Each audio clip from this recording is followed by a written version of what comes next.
Hola, mi nombre es Ahmed Mohammad Abdul Khalik, estudiante de Ingeniería de Sistemas de la UBA del núcleo de San Antonio de los Altos. Esta es mi presentación de redes neuronales que trata acerca de el aprendizaje no supervisado en redes neuronales artificiales.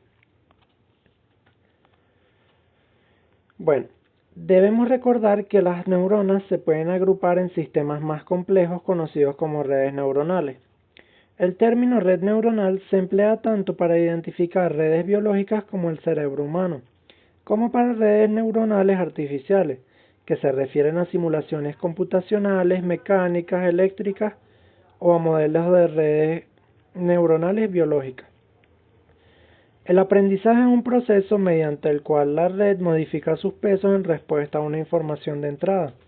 Durante el proceso de aprendizaje, los pesos de las conexiones de la red sufren modificaciones.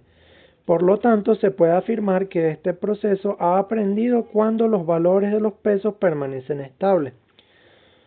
Por lo tanto, una clasificación de las redes neuronales artificiales se realiza de acuerdo al tipo de aprendizaje utilizado.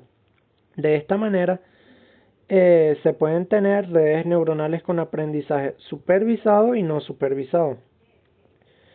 En esta presentación hablaremos del aprendizaje no supervisado en redes neuronales artificiales y a su vez ampliaremos los conceptos de redes de memoria proasociativa y retroasociativa, además del modelo de redes de Hopfield. Aprendizaje no supervisado en redes neuronales artificiales. Bueno, se considera un método de aprendizaje automático donde un modelo se ajusta a las observaciones.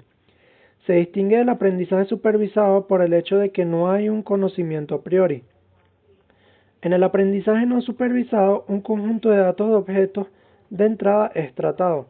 Así, el aprendizaje no supervisado típicamente trata a los objetos de entrada como un conjunto de variables aleatorias, siendo construido un modelo de densidad para el conjunto de datos.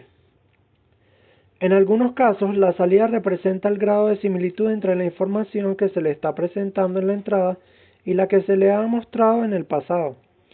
En otro caso, podría realizar un clustering o establecimiento de categorías, indicando con la salida de la red a qué categoría pertenece la información presentada como entrada y bueno, siendo así la propia red quien deba encontrar las categorías apropiadas a partir de correlaciones en las entradas presentadas. Proceso.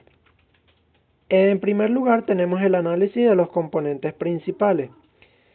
Aquí se trata de detectar cuáles de los componentes del conjunto de entrada caracterizan en mayor grado al conjunto de datos, de forma que las demás pudieran eliminarse sin pérdida significativa de información.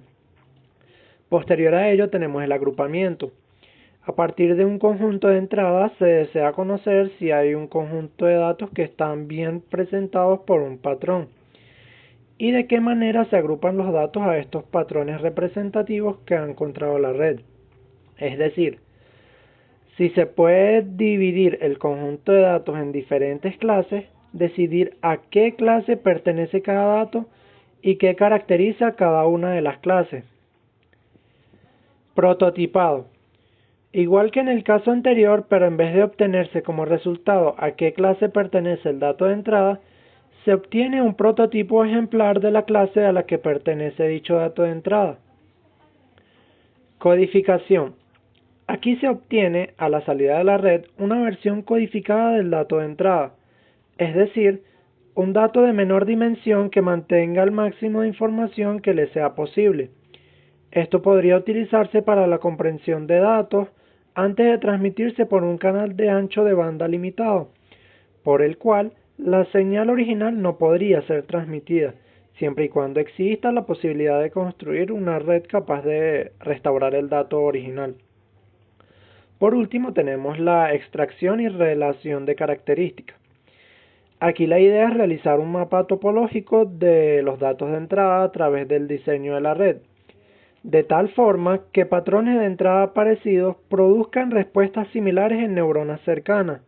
De esta forma se espera que si existe una organización global de los patrones de entrada, esta pueda ser observada en la salida. Aprendizaje no supervisado. Bueno, En esta sección tenemos que este se subdivide en varias otras ramas. En primer lugar tenemos las redes de memoria proasociativa que desencadenan lineal y no lineal. Posterior a ello tenemos las redes de memoria retroasociativa, las redes de Hopfield y las redes de Kohonen. Redes de memoria proasociativa. En primer lugar tenemos la memoria asociativa lineal. Una red de memoria asociativa es matemáticamente un mapeado de un espacio de entrada sobre uno de salida. Las redes de memoria asociativa se pueden usar tanto para las aplicaciones autoasociativas como para las heteroasociativas. En las aplicaciones autoasociativas, la dimensión del espacio de entrada es igual al de salida. En las aplicaciones heteroasociativas, la dimensión del espacio de entrada y del espacio de salida son en general diferentes. Los valores de entrada y de salida pueden ser reales o binarios. Tenemos aquí los patrones de entrada continua.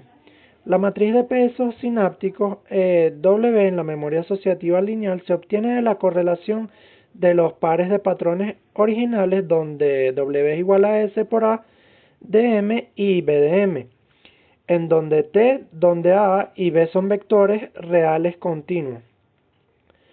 Las entradas de la matriz se detonan por la imagen que podemos observar en la lámina.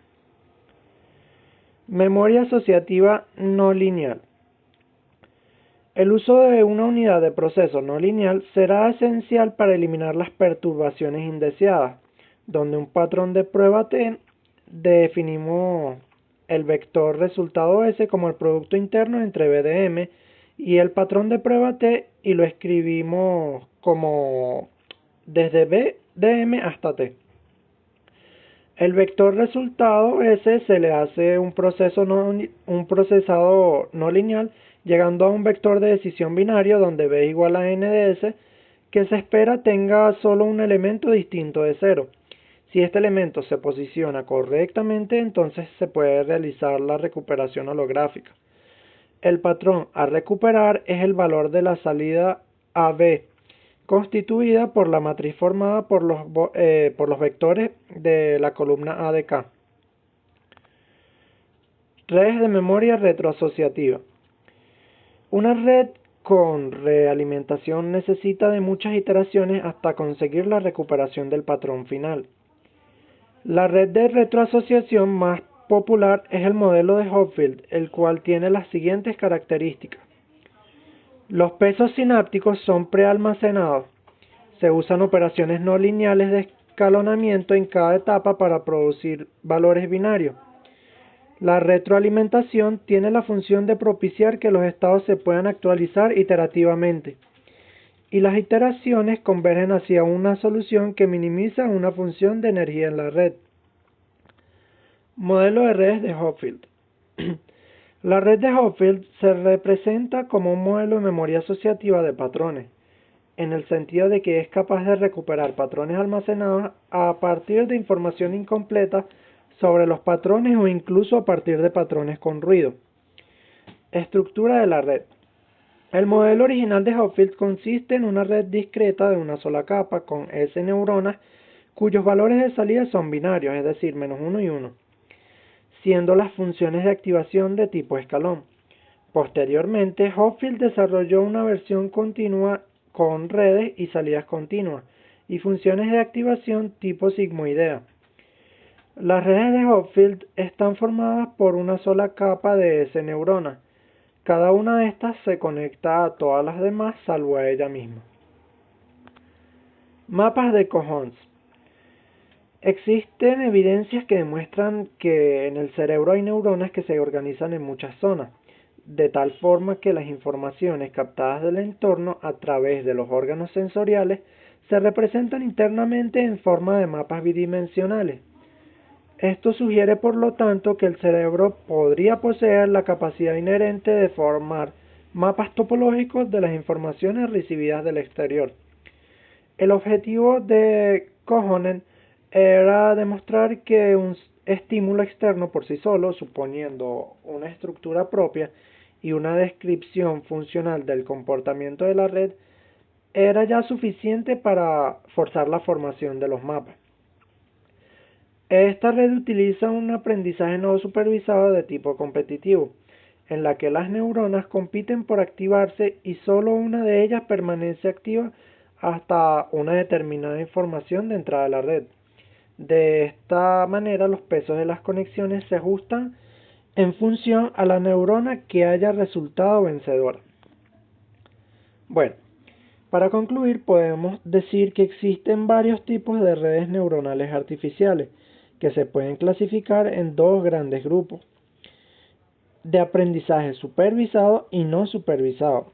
Entre las pertenecientes al segundo se pueden destacar las redes de Teullo-Kohonen y Hopfield. En este tipo de redes, la red misma no recibe información por parte del entorno que le indique si la salida generada en respuesta a una entrada es o no correcta.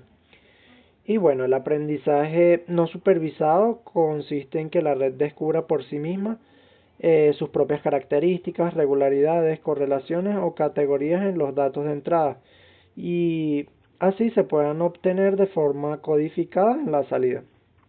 Eso ha sido todo, muchísimas gracias.